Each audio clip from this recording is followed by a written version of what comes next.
आता पुढचा टाईप आहे स्क्वेअर मॅट्रिक्स. चौथा टाईप स्क्वेअर मॅट्रिक्स. हे समजायला खूप सोपं आहे. जिथे नंबर ऑफ रोज आणि number of columns exactly same असतात त्याला काय म्हणतात, तर त्याला म्हणतात स्क्वेअर मॅट्रिक्स. म्हणजे 2 रोज असतील तर 2 कॉलम्स, 3 रोज असतील तर 3 कॉलम्स, 4 रोज असतील तर 4 कॉलम्स, ते एक्झॅक्टली सेम असतील तर त्याला काय म्हणतात स्क्वेअर मॅट्रिक्स. आणि ते दिसायला पण त्या पद्धतीने दिसतं. उदाहरणार्थ 1 2 3 4. इथं काय झालं बघा, 2 रोज आणि 2 कॉलम्स म्हणजे ऑर्डर 2 बाय 2. किंवा आपण म्हणूयात 0 1 3 0 1 2 2 1 9 सपोज आपण घेतलं तर 3 रोज आणि 3 कॉलम्स. म्हणजे थोडक्यात स्क्वेअर मॅट्रिक्सची ऑर्डर काय असणार, 2 बाय 2 3 बाय 3 4 बाय 4 5 बाय 5. पण आपल्याकडे मॅक्सिमम मॅट्रिक्स 3 बाय 3 असल्यामुळे आपण इथे थांबलो आहे. सो स्क्वेअर मॅट्रिक्स दिसायला ती स्क्वेअर दिसते, एकदम इझी पार्ट आहे. आता ह्याच्या पुढचा पार्ट आहे ना, तो इम्पॉर्टंट आहे. तो आहे तुमचा डायगोनल मॅट्रिक्स. तर डायगोनल मॅट्रिक्स समजून घेण्यापूर्वी स्क्वेअर मॅट्रिक्समध्ये एक पार्ट आहे, तो आपण आधी डिस्कस करू, जो एक्झाममध्ये पुस्तकात तुम्हाला डिटेल दिलेलं नाही आहे. मग आपण डायगोनल मॅट्रिक्सकडे जाऊयात. हा पार्ट इम्पॉर्टंट आहे. ही जी स्क्वेअर मॅट्रिक्स असते, या स्क्वेअर मॅट्रिक्समध्ये नीट बघा, हे जे एलिमेंट्स आहेत ज्याला मी इथे मार्क केले बघा, एक मिनटं मी जरा वेगळ्याने मार्क करतो. हे जे एलिमेंट्स आहेत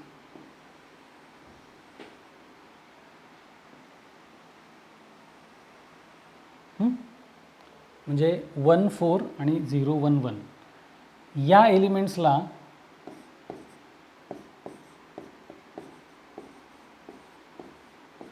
डायगोनल एलिमेंट्स म्हणतात.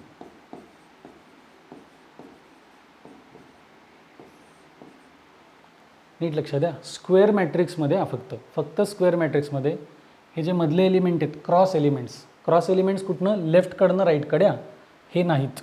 लेफ्टकडनं राईटकडे जाताना जे क्रॉस एलिमेंट्स आहेत फक्त स्क्वेअर मॅट्रिक्सला 2 बाय 2 किंवा 3 बाय 3, तर ह्या एलिमेंट्सला काय म्हणतात, diagonal elements.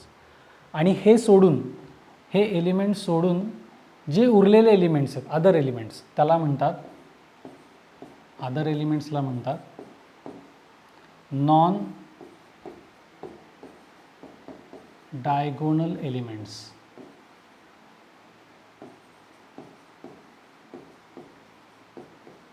Non diagonal elements हे लक्षात ठेवायचं आहे. स्क्वेअर मॅट्रिक्समधले हे element diagonal, 3 2 non diagonal elements. या स्क्वेअर मॅट्रिक्समध्ये 0 1 9 डायगोनल एलिमेंट्स, बाकीचे 1 3 2 0 2 1 हे सगळे काय झाले, नॉन डायगोनल एलिमेंट्स झाले. हे लक्षात आलं. कारण याच्यावर बेस्ड आपल्याला पुढचा पार्ट जो आहे तो बघायचा आहे. तर पुढचा जो पार्ट आहे तो आहे diagonal matrix.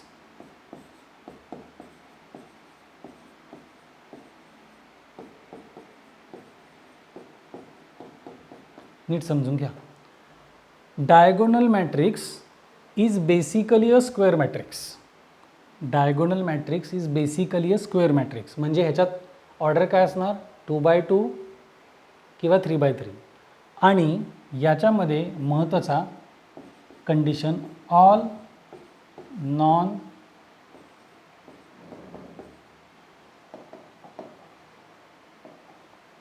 Non diagonal elements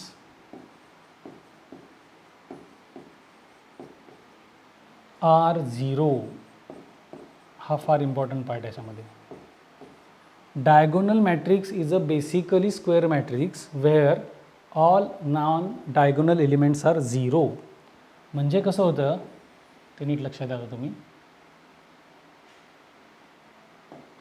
की ही आपण मॅट्रिक्स काढली तर नॉन डायगोनल एलिमेंट 0 पाहिजेत कंपल्सरी.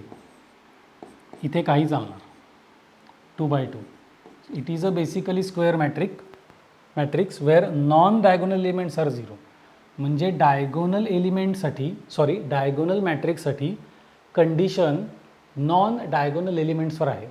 डायगोनल मॅट्रिक्ससाठी कंडिशन नॉन डायगोनल एलिमेंट्सवर आहे. म्हणजे 1 5 4 बाकीचे सगळे एलिमेंट्स काय झाले, 0 झाले. याची ऑर्डर 3/3. हे तुम्ही ऑब्झर्व करू शकता. इथे काय झालं की हे डायगोनल एलिमेंट्स आहेत, बरोबर, आणि उरलेले सगळे काय आहेत, नॉन डायगोनल एलिमेंट्स. त्या सगळेचे सगळे एलिमेंट्स कंपल्सरी 0 आहेत. अशा टाईपच्या मॅट्रिक्सला काय म्हणतात, डायगोनल मॅट्रिक्स. ओके. आता ह्याच्या पुढचा पार्ट,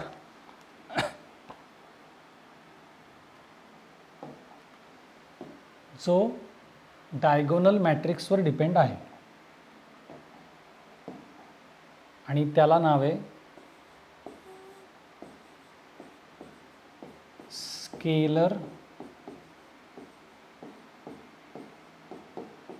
मॅट्रिक्स. त्याला काय म्हणतात, स्केलर मॅट्रिक्स. आता ह्याच्यात असं आहे, scalar matrix is basically a diagonal matrix. Scalar matrix ही बेसिकली डायगोनल मॅट्रिक्स आहे. म्हणजे त्याचे नॉन डायगोनल एलिमेंट्स काय झाले, 0 झाले, बरोबर आहे. पण डायगोनल एलिमेंट्स काय पाहिजेत, एक्झॅक्टली सेम पाहिजेत. म्हणजे आता ह्याची कंडिशन काय आली बघा, की डायगोनल एलिमेंट्स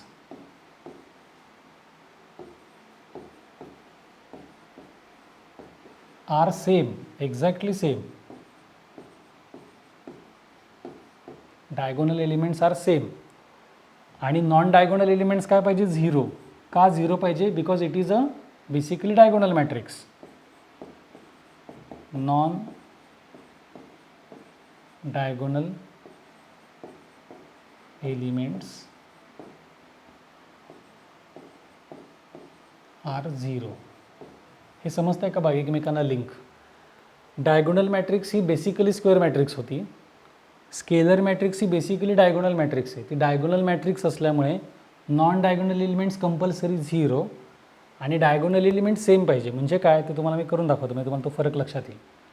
हेच उदाहरण घेऊ. नॉन डायगोनल एलिमेंट 0 पाहिजेच, म्हणजे इथे 0 इथे 0, पण इथे 3 इथे पण 3, किंवा -5 -5 -5. डायगोनल एलिमेंट सेम, बाकीचे 0. हे समजते का बघा. नॉन डायगोनल एलिमेंट्स 0 आणि डायगोनल एलिमेंट्स काय आहेत, एक्झॅक्टली सेम आहेत. तर त्याला अशा पद्धतीच्या मॅट्रिक्सला आपण काय म्हणतो, scalar matrix. These elements are exactly same and remaining non diagonal elements are 0. आता ह्याच्या पुढचा पार्ट, जो परत स्केलर मॅट्रिक्सवर डिपेंड आहे, तो टाईप आहे आपल्याला बघायचा आहे. तो युनिट मॅट्रिक्स म्हणतात त्याला, युनिट मॅट्रिक्स.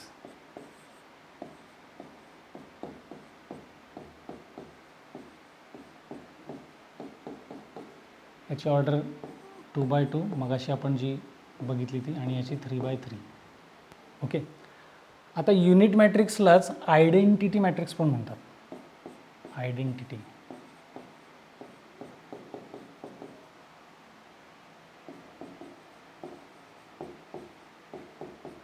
आयडेंटिटी मॅट्रिक्स पण म्हणतात. Unit matrix is basically a scalar matrix. म्हणजे काय होणार, नॉन डायगोनल एलिमेंट 0 आले आणि डायगोनल एलिमेंट सेम आले. पण मग युनिट का म्हणतात, तर युनिटचा अर्थ असतो 1. युनिट मीन्स 1 किंवा आयडेंटिटी म्हणजे 1.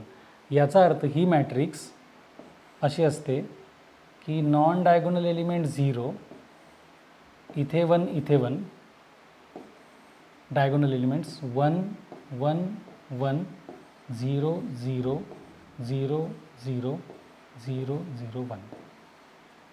बघा याच्यामध्ये काय झालं, तर डायगोनल एलिमेंट्स कंपल्सरी 1च पाहिजे. डायगोनल एलिमेंट्स काय पाहिजे, कंपल्सरी 1 पाहिजे, आणि रिमेनिंग एलिमेंट्स काय तुमचे 0 आहेत. अशा प्रकारच्या मॅट्रिक्सला म्हणतात युनिट मॅट्रिक्स किंवा आयडेंटिटी मॅट्रिक्स. आणि हे एकदम एक टिपिकल मॅट्रिक्स असल्यामुळे याचं नोटेशन पण वेगळं असतं. जी 2x2 ऑर्डरची मॅट्रिक्स आहे, 2x2ची जी युनिट मॅट्रिक्स आहे त्याला म्हणतात I2. याचा अर्थ आयडेंटिटी मॅट्रिक्स ऑफ ऑर्डर 2 और unit matrix of order 2. It means 2x2 2 rows 2 columns असलेली आयडेंटिटी मॅट्रिक्स. आणि जी 3x3ची मॅट्रिक्स असते त्याला म्हणतात I3. याचा अर्थ ही 3 रोज 3 कॉलम्स असलेली आयडेंटिटी मॅट्रिक्स आहे किंवा 3 रोज 3 कॉलम्स असलेली युनिट मॅट्रिक्स आहे. हे आपल्याला काय इम्पॉर्टंट आहे, पुढे याच्यावर बेस्ड आपल्याला प्रॉब्लेम करायचा आहे. तुम्हाला फक्त असं दिलेलं असतं की I2, तर I2 म्हणजे आपल्याला काय माहिती पाहिजे 1 0 0 1.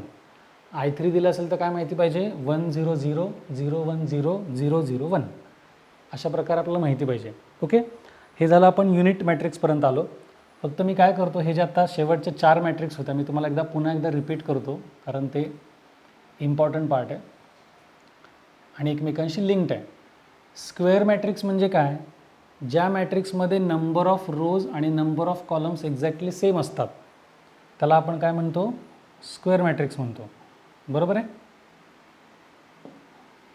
सो नंबर ऑफ रोज आणि नंबर ऑफ कॉलम सेम असतील तर आपण त्याला काय म्हणतो, स्क्वेअर मॅट्रिक्स म्हणतो. ठीक आहे, बाकी कसली कंडिशन नाही. या मॅट्रिक्समध्ये हे जे क्रॉस एलिमेंट्स आहेत, लेफ्टकडनं राईटकडे जाताना क्रॉस एलिमेंट्स, याला म्हणतात डायगोनल एलिमेंट्स. रिमेनिंग एलिमेंट्सला काय म्हणतात, नॉन डायगोनल एलिमेंट्स म्हणतात. त्याच्या पुढचा पार्ट आपण काय बघितला, डायगोनल मॅट्रिक्स. डायगोनल मॅट्रिक्स ही बेसिकली स्क्वेअर मॅट्रिक्स आहे, पण कंडिशन कशावर आहे, नॉन डायगोनल एलिमेंट्सवर. नॉन डायगोनल एलिमेंट्स 0 असतात आणि डायगोनल एलिमेंट्सला काही ना काही व्हॅल्यू असते. मग आता पुढचा पार्ट आपण काय बघितला, scalar matrix. Scalar matrix is basically a diagonal matrix.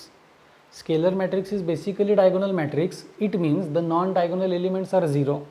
ते इथे दिसतात आपल्याला 0 0 0 0 0 आणि 0. पण डायगोनल एलिमेंट्स एक्झॅक्टली सेम असतात. 3 3 -5 -5 -5 4 4 एक्झॅक्टली सेम.